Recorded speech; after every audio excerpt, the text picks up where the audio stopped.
주일 3부 예배 나오신 모든 분들을 주님의 이름으로 환영하고 축복합니다. 오늘 듣는 말씀이 우리 모든 성도님들에게 주시는 말씀이 되고, 이 말씀이 금년 한 해 회복을 주시는 그 모든 비결의 말씀이 되기를 주 예수님의 이름으로 축복합니다. 아멘. 히브리서 11장은 믿음장입니다. 많은 믿음의 사람들이 나오고 있습니다. 그 중에서 아브라함에 대한 이 언급 많습니다. 비중을 아주 높게 두고 있습니다. 그것은 아브라함과 그의 아내 사라를 통해서 전달하고 싶은 메시지가 많다는 것입니다. 오늘도 이 본문 말씀을 통해서 아브라함을 통해서 주시고자 하는 하나님의 음성, 하나님의 메시지를 들을 수 있는 우리의 귀가 될 수 있기를 주 예수님의 이름으로 축복합니다. 아멘. 하나님께서 75세의 아브라함에게 찾아오십니다. 신앙생활은 내가 하나님을 찾아가는 것이 아니라 하나님께서 먼저 찾아오시는 것입니다. 성경은 창세기부터 요한계시록까지 인간은 하나님이 부담스러워서 도망다니고, 하나님은 끝까지 찾아오셔서 설득시켜서 함께 하시는 이 놀라운 만남의 이 사건이 기록되어져 있습니다. 하나님께 붙들리는 인생입니다. 하나님이 찾아오셔서 하나님과 이 세상을 함께 동행하는 삶. 그래서 신앙생활을 한마디로 정의하면 하나님과의 행복한 동행입니다. 하나님께서 75세의 나이에 있는 이 아브라함을 찾아오셨습니다. 찾아오신 목적은 이제 네 혼자 살지 말고 내가 너와 함께 하겠다, 너와 동행하겠다, 함께 하겠다는 것입니다. 아브라함이 매력이 있어서가 아닙니다. 하나님께서 함께 해주실 만한 어떤 좋은 일들을 많이 했기 때문이 아닙니다. 아브라함은 평범한 사람이었습니다. 여호수아 24장에 보면 오히려 아브라함은 죄인이었다고 말씀합니다. 우상을 섬기는 사람, 강 건너편, 강 저쪽에 있었을 때, 그 강이라는 것은 유브라데스 강을 말합니다. 이 유브라데 강 북쪽에 살았을 때에, 그때 너희 믿음의 조상 아브라함이 우상을 섬겼다. 우상을 섬기는 수준에 머무는 것이 아니라 우상을 만들어 팔았다. 다른 사람들이 우상을 섬기도록, 우상을 섬겨서 걸려 넘어지도록 만드는 그런 집안의 사람이었다. 그런데 하나님께서 아브라함을 찾아오셨습니다. 왜입니까? 선택했기 때문에. 사랑하셔서 찾아오신 것입니다. 저와 여러분이 어떻게 신앙생활을 왜 합니까? 우리가 잘나서가 아닙니다. 하나님이 선택해 주셨기 때문에. 하나님이 사랑하셔서 찾아오셔서 우리를 감동시켜 주셔서 우리 마음의 문이 열려졌고 하나님을 믿었기 때문에 그때부터 신앙생활을 시작하게 된 것입니다. 아브라함이 75세 나이에 찾아오셔서 하나님께서 말씀을 주셨습니다. 신앙생활을 시작하면 하나님과 행복한 동행인데, 쉽게 말하면 하나님과 영적으로 결혼하는 것입니다. 남자든 여자든 하나님을 믿으면 하나님은 저와 여러분의 영적인 남편 되십니다.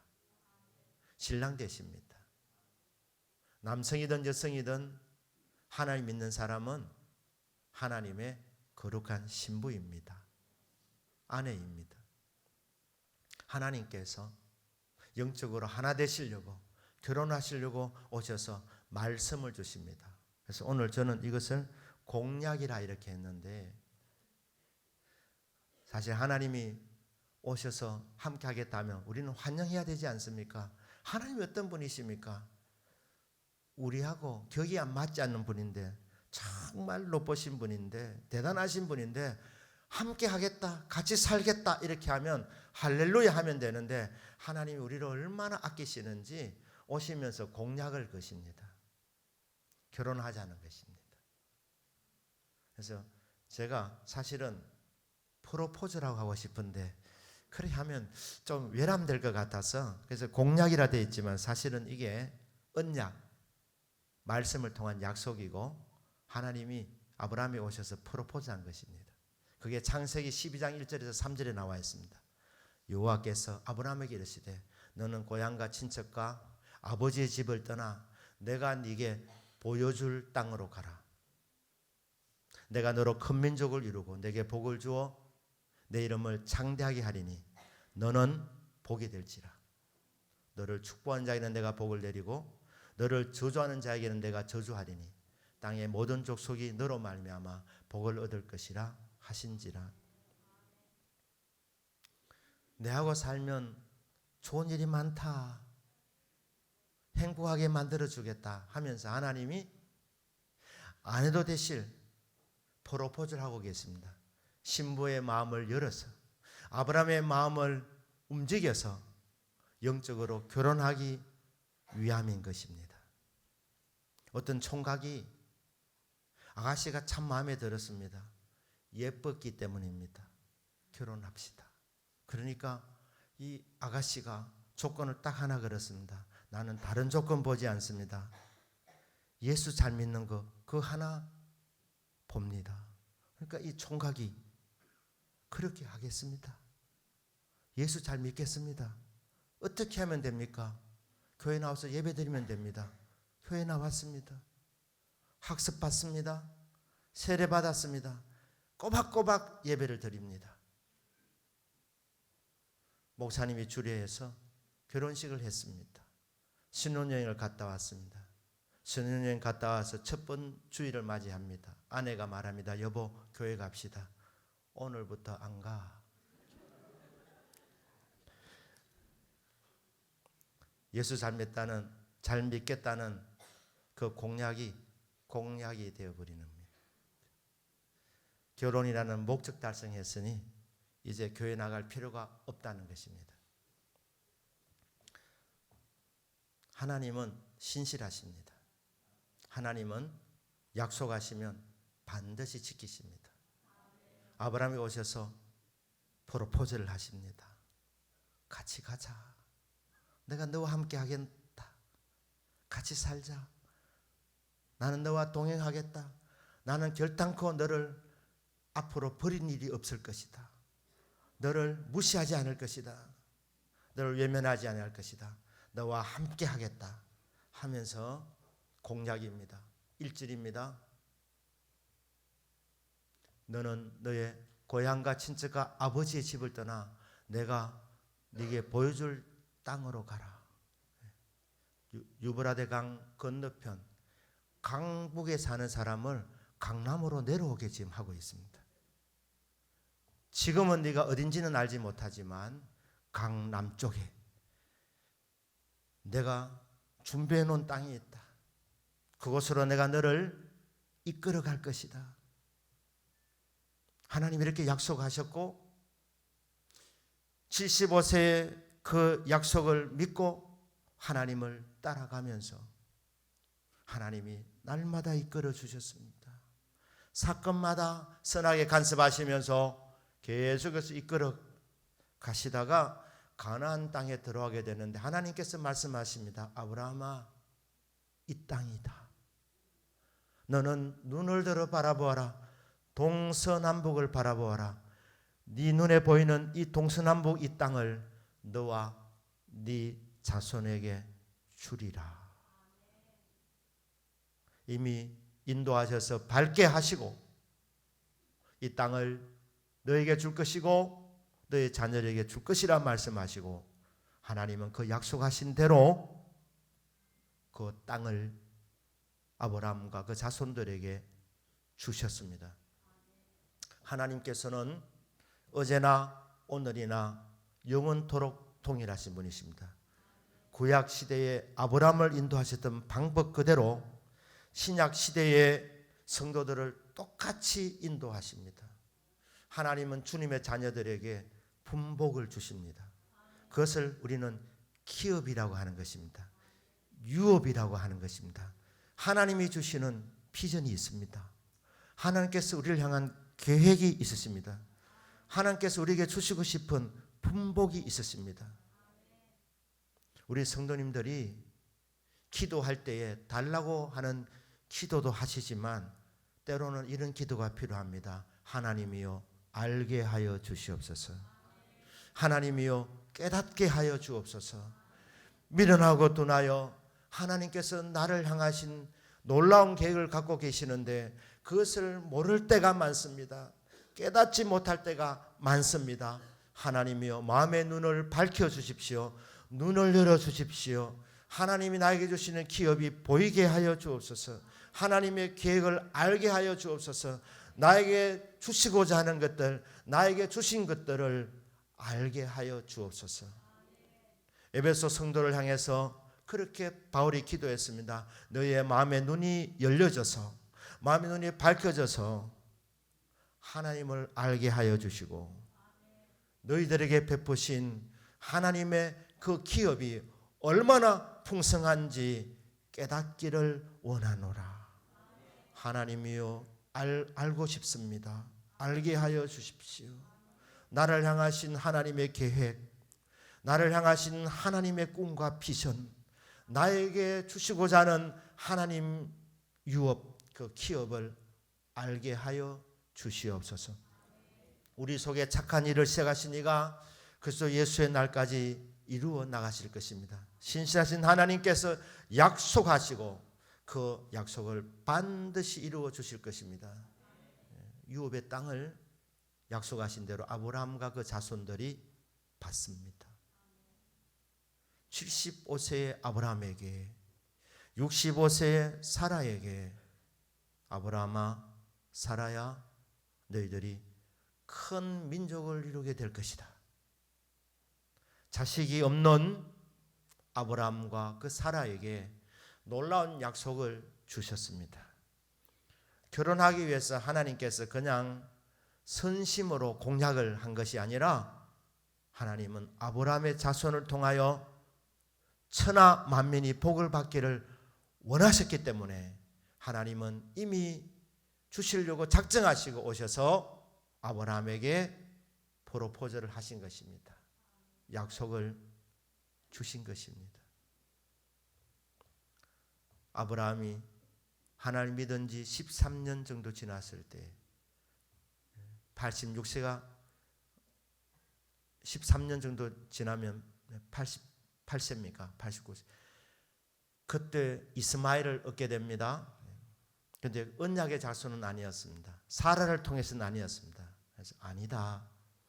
사라를 통해서 자식이 난다. 언제 얻습니까?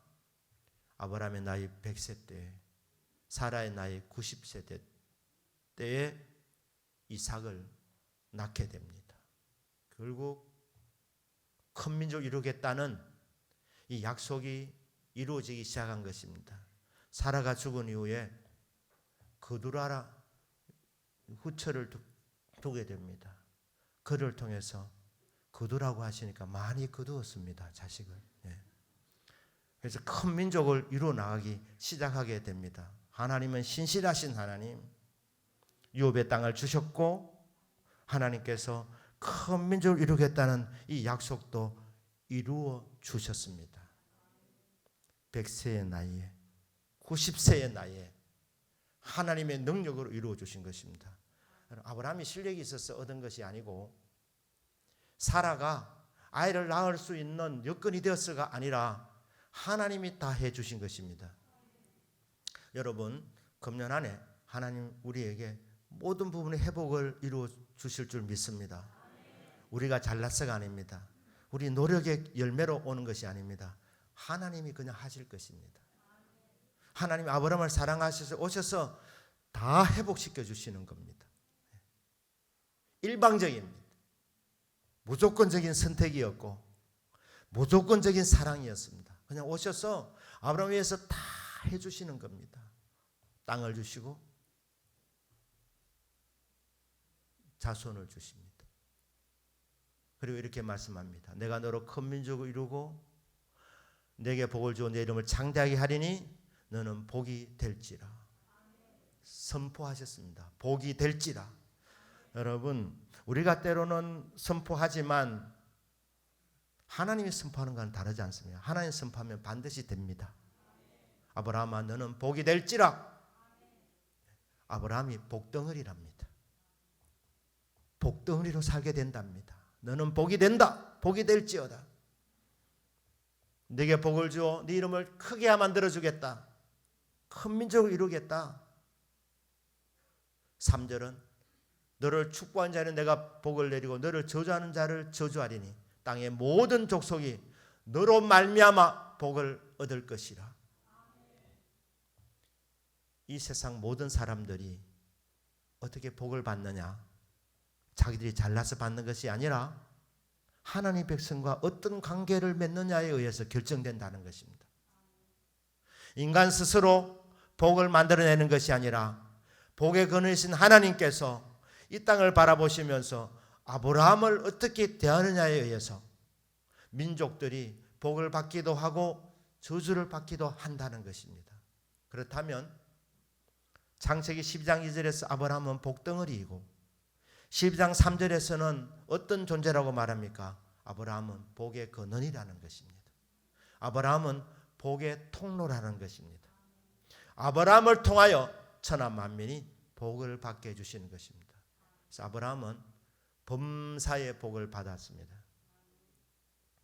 신실하신 하나님께서 찾아오셔서 자녀 삼아주시고 신부로 삼아주시고 동행하시면서 좋으신 하나님께서 모든 부분에서 좋은 것들을 아낌없이 부어주셔서 복을 받고 누리도록 만들어주신 신실하신 하나님의 사랑입니다. 그런데 아브라함은 이 복들을 받으면서 거기에 빠지지 않았습니다. 하나님이 진짜 주고 싶어하는 것이 뭔지 그는 잘 알았습니다. 하나님이 찾아오셔서 아브라함에게 무엇을 주고 싶어 하셨습니까? 여러분, 아브라함에게 천국을 주고 싶어 하셨습니다. 영생을 주고 싶어 하셨습니다. 이것을 잘 알고 아브라함은 이 땅에서 많은 복을 받았지만 거기에 빠지지 않고 장막 생활, 텐트 생활을 했습니다. 무슨 뜻입니까?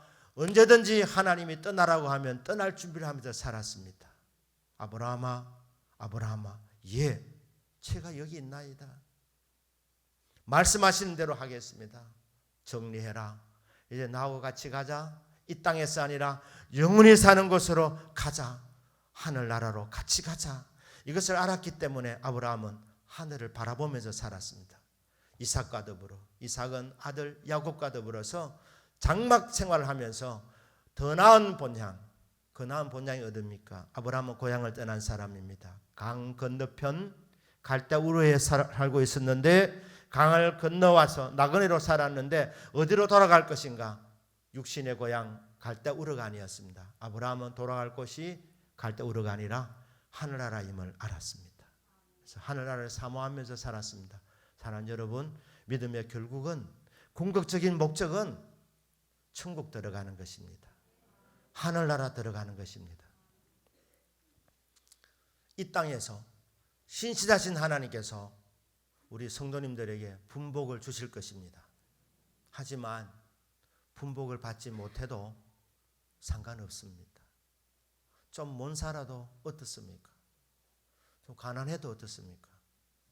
100년을 살아도 영혼의 관점에서 보면 점 하나 찍는 것입니다.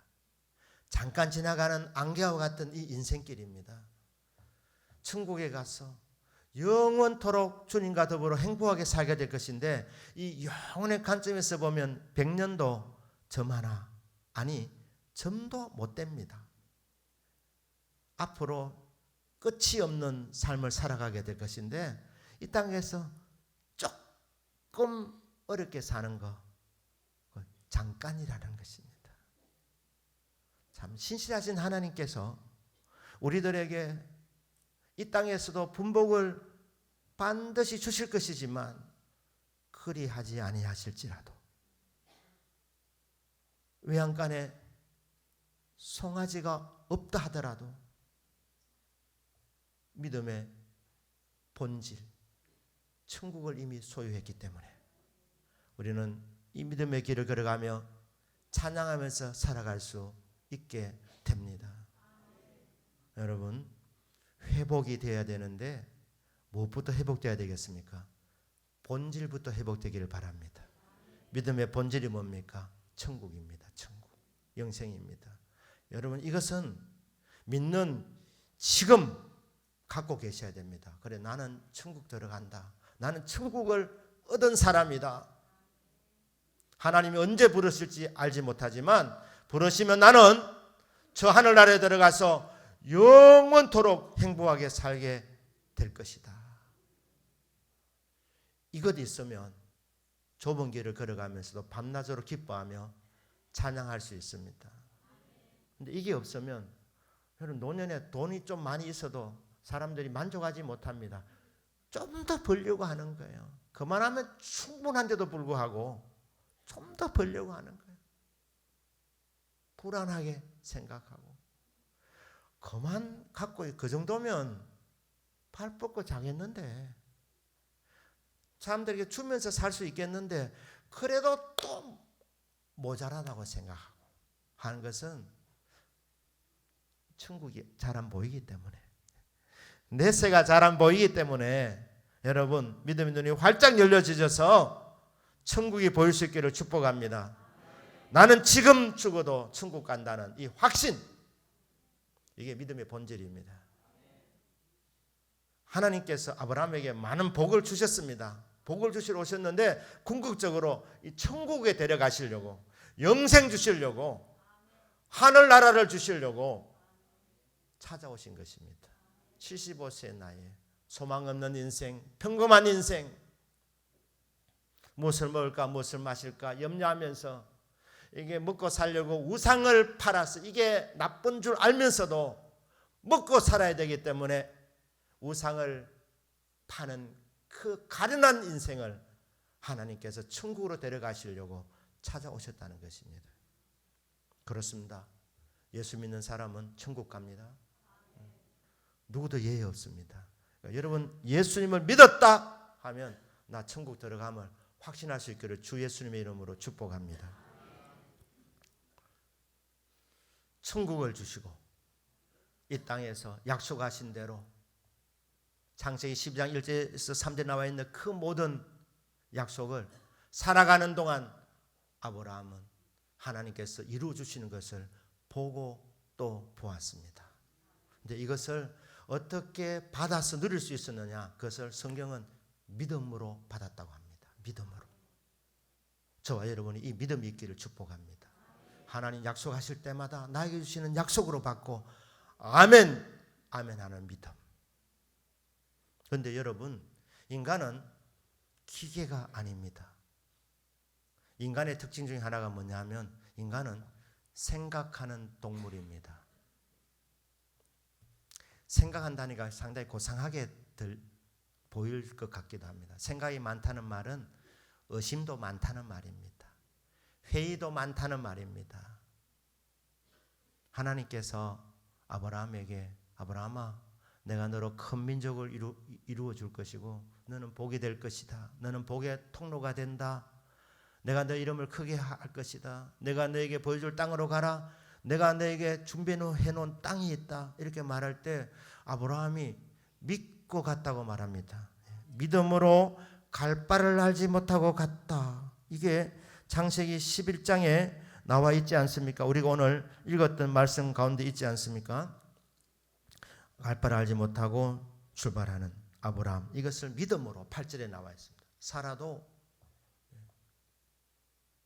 사라도 11절에 보면 믿음으로 사라 자신도 나이가 많아 단산하였으나 잉태할 수 있는 힘을 얻었으니 이는 약속하신 이를 믿으신 줄 알았습니다. 사라가 어떻게 아이를 낳을 수 있었느냐? 믿음으로 잉태할 수 있는 힘을 얻었다는 것입니다.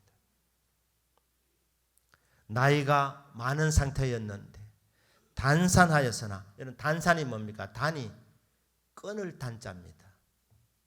산이 뭡니까? 생산한다는 말입니다. 단산이 뭐냐면 생산이 끊어졌다. 그러면 사라가 생산이 끊어졌는데 자녀를 몇 명 낳고 끊어졌습니까? 자녀가 한 명도 없는데 끊어졌습니다. 그러니까 이 말은 아이를 낳을 수 없는 상태였다 이 말입니다. 지난주에도 말씀드렸습니까? 폐경이었습니다. 그러니까 아이를 전혀 낳을 수 없는 상태, 나이가 들었고 단산하여 아이를 낳을 수 없는 몸이 되어서 단산, 생산이 멈추어졌을 때에 어떻게 아이를 낳았느냐? 믿었더니 잉태할 수 있는 힘을 얻었다는 것입니다. 그러면 사라가 65세 하나님 만났는데 그때부터 기계처럼 100% 믿었느냐? 100% 확신했느냐? 그렇지 않습니다. 하나님 알고 믿은 지 24년이 되었을 때 사라의 나이가 89세가 되었을 때 하나님이 찾아오셨습니다. 여호와의 사자가 두 천사를 대동해서 찾아와서 사라에게 이렇게 말합니다. 아브라함을 통해서 간접으로 전하는 것입니다. 내년 이맘때 사라에게 아들이 있으리라. 하나님 믿은 지 24년 되었으면 여러분 식당에 개도 3년이 지나면 라면 끓일 줄 아는데 교회 그래도 20년 넘게 다녔으면 이 정도 말씀하시면 아멘 해야 되는 건 아닙니까? 20년이 지났는데 하나님 알게 된 지 지금 3년에서 38이 24, 24년 8배로 아멘 해야 될 판인데 24년이 지났는데도 내년 이맘때 사라의 아들이 있으라 그러니까 사라가 웃었다 이 말입니다. 반가워서 웃는 웃음이 아니라 참 그래 되면 좋겠는데 남편이 몸이 아기를 가질 수 없는 몸인데 내 몸이 아이를 가질 수 없는 몸인데 참 하나님 웃기십니다. 75세 때 아브라함이 약속받았는데 76세 때 그 응답해 주면 얼마나 좋겠습니까? 1년 후에. 근데 76세 되었을 때 사라 나이가 66세가 되었을 때 그때 사라가 아이를 낳지 못했 아니 임신도 못했습니다. 그리고 24년이 지나가는데 코비 때마다 믿음이 흔들렸습니다. 아브라함도 흔들렸기 때문에 주님이 오셔서 다짐합니다. 아브라함아 나를 믿어라. 내가 반드시 너를 복주고 복주며 너를 번성하게 하고 번성하게 하리라. 왜 하나님 왜 그렇게 하십니까? 흔들리니까. 환경 보니까 아니니까. 내 자신을 보니까 아니니까. 저도 목사입니다마는 100% 믿으면 얼마나 좋겠습니까? 그런데 어떤 경우에는 하나님 말씀은 정말 위대한데 여러분 하나님 약속의 말씀 위대합니다. 왜 그렇습니까? 하나님 위대하신 분이기 때문에 하나님 크신 분이기 때문에 하나님 주시는 말씀의 그 규모가 영어로 스케일이 하나님답게 크십니다.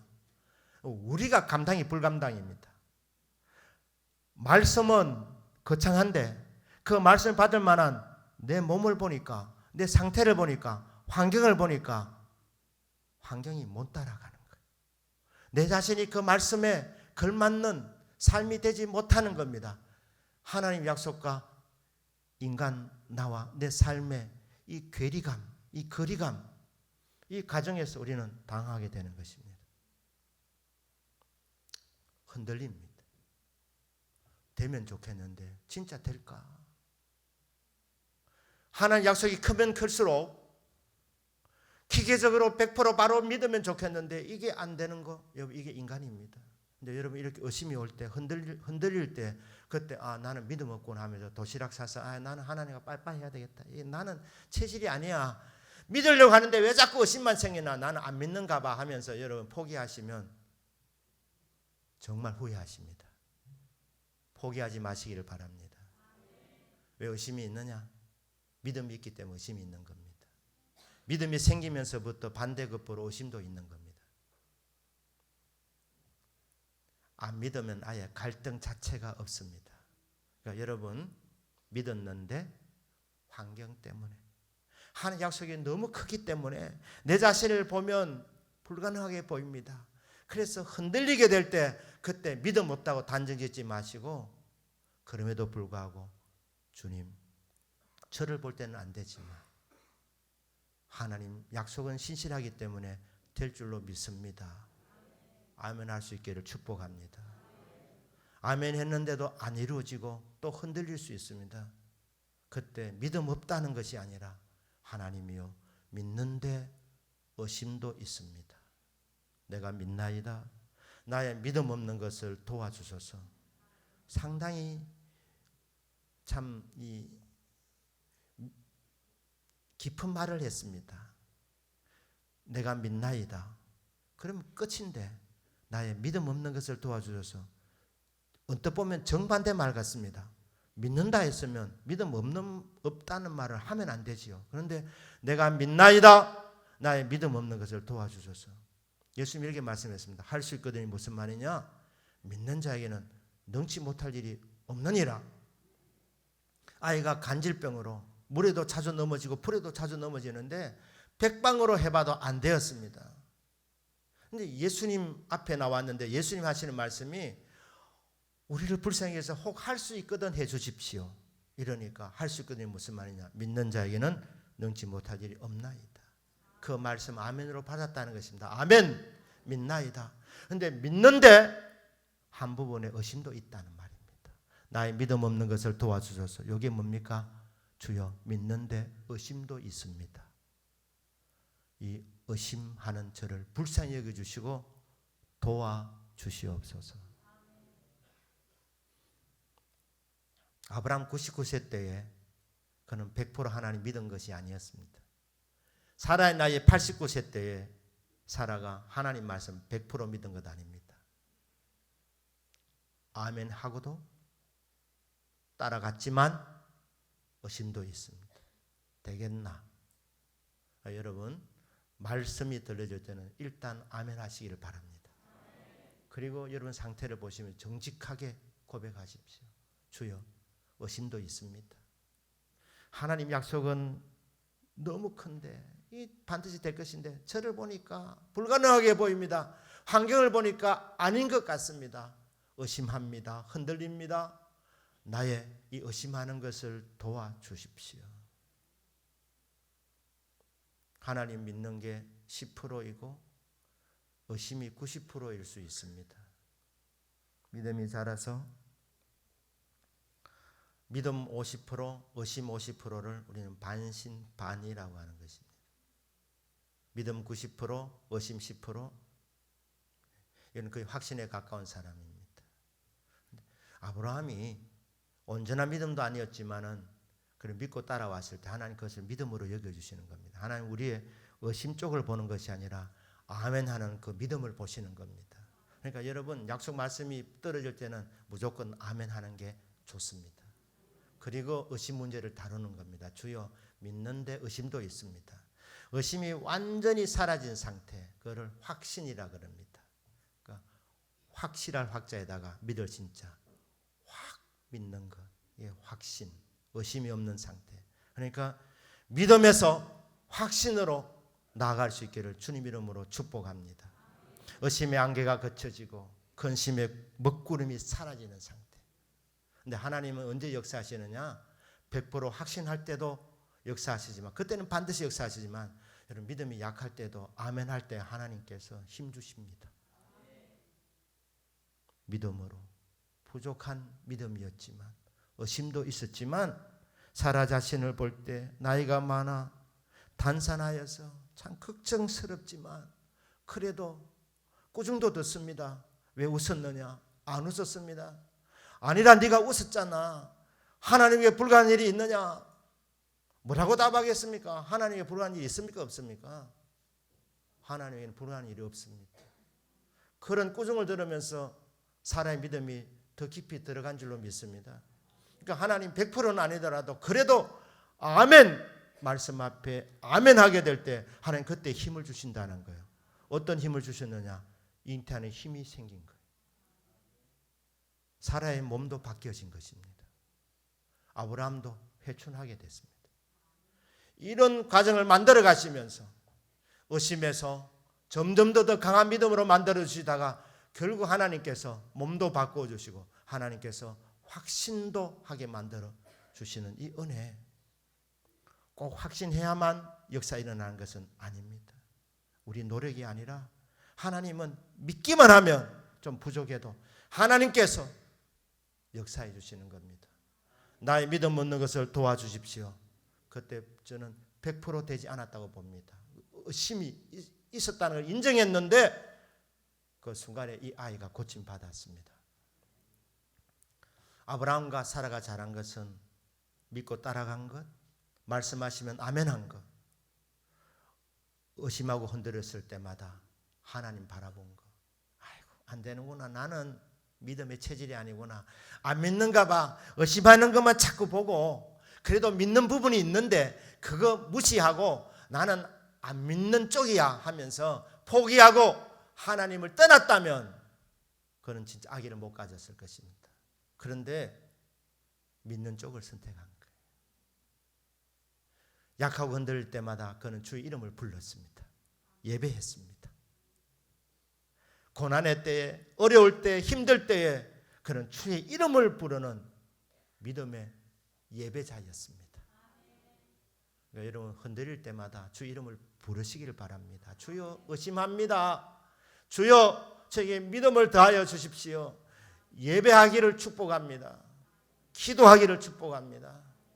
하나님이 언제 역사해 줄지는 우리는 알지 못합니다. 100% 될 때 역사하실지 70% 되었을 때 그래도 하나님께서 불쌍히 여겨주셔서 역사하실지 우리는 모르기 때문에 믿고 기도하는 것입니다. 흔들릴 때마다 주님 바라보는 것입니다. 이거 하시면 여러분 생애 가운데에 하나님의 선하신 그 약속들이 다 이루어지는 것을 보게 될 것입니다. 그래서 주님과 행복한 동행을 하다가 하나님의 약속 이루어지는 보다가 이 세상 떠날 때 천국 들어가서 영생 복락을 누리게 될 줄로 믿습니다. 이 땅에서 하나님 말씀이 떨어질 때마다 나에게 준 말씀으로 받고 그 말씀 이루어진 것을 보면서 여러분 믿음이 더욱더 자라는 은총과 함께 천국 들어가는 이 복을 누리는 저와 여러분이 되기를 주 예수님의 이름으로 축복합니다. 아멘. 기도하겠습니다.